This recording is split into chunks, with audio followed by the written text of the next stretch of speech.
Alright, today I'm taking a look at the AINAVIGO dash cam. And there is the main unit, so it says 4K Ultra HD 3-channel. And 3-channel is what makes this thing really stand out. So it's got one camera in the front, so this is going to be doing all the main looking at what you're going to be looking at in front of you. Then we have another camera in the back, so this is going to be good for like Uber drivers or Lyft drivers, anything like that, where they want to see what's going on in the cab. And then we have another camera that's going to be going out the back. Pretty nice looking lens.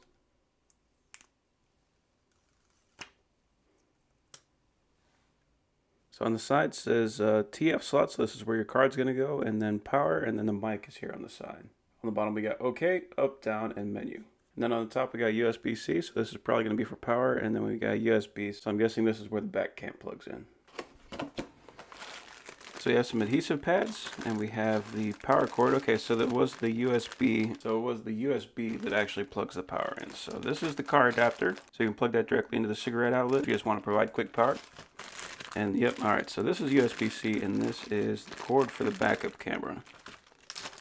To make life a little easier, it's got a little suction mount, so you don't have to use stickers at all if we don't want to. So we can just take this little pad off, stick it to the window, and then rotate this around to provide suction. So don't even need to stick anything to anything. That's kind of nice. And then here is the rear camera. So this uses adhesive, so you just pull that off, but it's 3M adhesive, so this is the best stuff. That's what you want to use. And there we go. Nice tiny little package, and it looks like you can rotate it. Yeah, so you can make sure you get that exact angle that you're looking for. So that's cool. And it's good that you can rotate it like that, because most of these rear view cams you can actually rotate them, but some of them will hit the window because it sticks out a little further. This one you can actually stick on and it will point directly out the window. So good design there. And here is the Hardwire kit.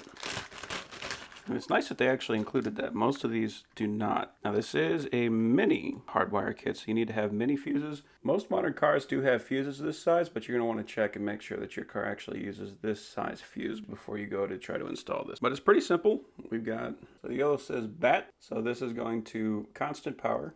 Then the red says accessory. ACC accessory, so this is going to power whenever you turn the car on. So the reason you have these separated out like this is because if you want to park your car, for example, and you want to have it monitoring while the car is parked, and then the red wire will provide full power, so as soon as you actually start the car and the alternator starts working and starts recharging the system, then it can just record the entire drive. And then the last one is the ground. So you can see this is nice. I like this design. So what you'll be able to do with this is loosen up a screw, and then you can slip this in, tighten the screw back down. So you don't have to take the screw all the way out. Low voltage protection parameter. So this is good. So even if you park the car and you're going to let it sit for a while, it won't let it drop under 11.8 volts. So you'll still be able to start the car. And here we have a trim removal tool. So that's nice. We'll be able to take this and pry in without actually scratching anything. You never want to use a screwdriver or anything like that. Most of the time you can grab it and pull it out with your hands, but if you find a stubborn one, this is a really good thing to have. And here we have a micro SD card reader. So this is nice. You don't have to buy anything to get the files onto your computer. And you know, any micro SD card reader is going to work, but this one, it's just nice that they got it. So it's USB. So we just plug that into the computer, drop the card in there, and then you can transfer files. So good to have. And here we have a case for a micro SD card, and it does come with a micro SD card. So this is an AINAVIGO 64 gigabyte micro SD card.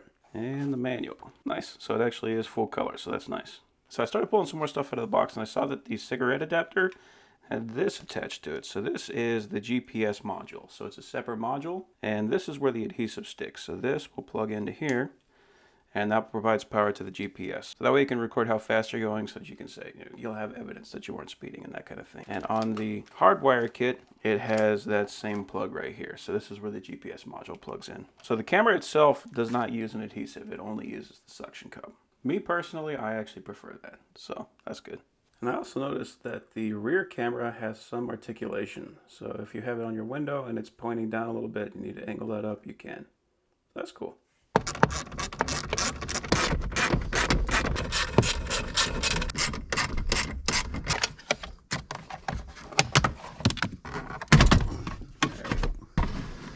So now we can see our fuse box. So for this wiring kit, they're using mini fuses. And as you can see, I've got slightly larger fuses. I'm using the normal style fuses, at least that's what they call them. This is mostly for older cars. If you have a newer car, you're probably going to be using this, but I'm not going to be able to. So what we want to do is we want to check and see which of these fuses have power when the car is off and which of them have power when the car is on. So I'm set to DC right now. I'm going to touch this to metal. This one has power. and this one does not. So this is an accessory. So I could use either of these two spots for my constant power, and I could use this one for the accessory. So what I would normally do there then is I would just pull out this, and I would throw my power guy, which would be this one. So I would just drop that in there, and it's already got a fuse, so it would replace the fuse. And then I would pull the accessory, put this one in there, and then take this ground, loosen that up, slip this in, tighten it back down, and I'd be done down here.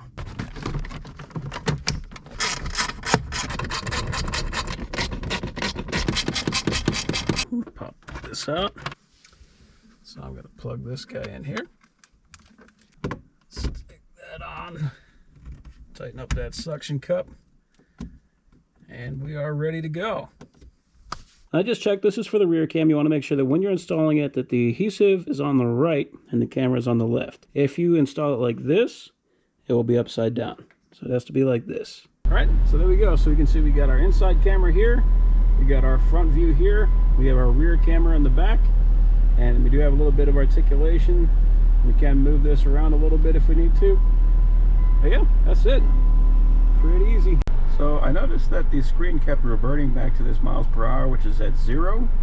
And the reason that's at 0, even while I'm driving, is because the GPS is right here. So right, this is a little GPS box, and it plugs in, and it can either plug into the Hardwire kit or to the cigarette lighter adapter. So that's going to tell it what speed we're going, but because that's not plugged in, because I'm using a different Hardwire kit, this is what happens. So it does still record, so it's just kind of annoying. So the way I'm going to turn that off, I'm going to pause it. So just hitting this 4th button. Go here. So this is settings. And then go over to system settings. And screensaver off. Alright, so that's not going to be popping up anymore. And in recording settings, we've got resolution. And there's 3 settings. So there's 4K 2.5, 4K 1080, and 2.5 1080 2.5. So in other words, we cannot use 4K on the front camera if we're using all 3 cameras at the same time. So we can do the front camera and the rear camera, which is 4K and 2.5, or we can do 4K and 1080p, which is the front camera and the indoor camera, or we can do 2.5, 1080, and 2.5. So that's 2.5 for the front camera, 1080 for the indoor camera, and then 2.5K for the rear camera. So one thing I was thinking about to make this thing work is they make these things called ATA fuses or ATA circuits. And so what this is, they've got the mini size here, which is the same as this, so that wouldn't really work. But this is by EP Auto. And they got the same thing here. This is a recoil. So this is a fuse holder, and this is for the larger style fuse. So this, I can take this and just kind of snip it off. And then strip it down. And then stick it in here. And this has a crimp to connect, so I'll just crimp that guy. So there we go. Now I went from the mini size fuse to the larger size fuse. So this would now work in my car. So I would just do that for both of these, and then I'd still have my ground, and everything else is the same.